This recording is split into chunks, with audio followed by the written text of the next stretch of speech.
Hey everyone, I'm here today to talk about a deeply concerning situation unfolding in Zimbabwe, a nation that has been a hotspot for political tensions and civil unrest. In the heart of southern Africa, Zimbabwe is currently grappling with a crisis that casts a shadow over its future.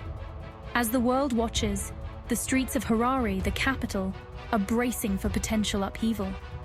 With the Southern African Development Community, or SADC Extraordinary Summit of Heads of States scheduled for August 17th, there's a palpable tension in the air.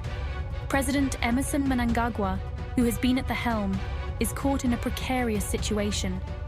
Intelligence suggests that the people of Zimbabwe, fueled by years of electoral controversies and government crackdowns, are poised to take to the streets in widespread protests. The memory of past elections, marked by voter intimidation and violent suppression of dissent, hangs heavy over the nation.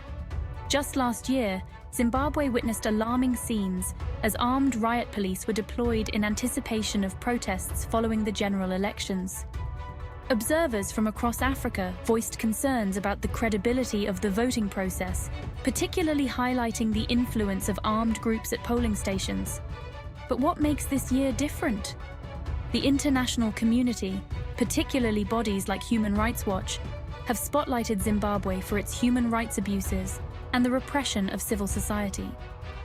The upcoming protests are not just about electoral outcomes, but are a cry for justice, a demand for transparency, and a plea for international attention.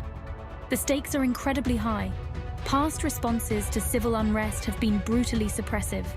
In a previous election, soldiers were deployed, live rounds were fired, and lives were tragically lost.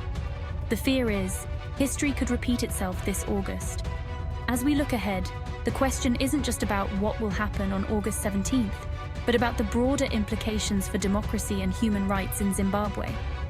Will the government heed the calls for reform, or will it tighten its grip in response to dissent? How will the SADC and the global community respond if things take a turn for the worse? This is more than just a local issue. It's a test of international principles on human rights and governance.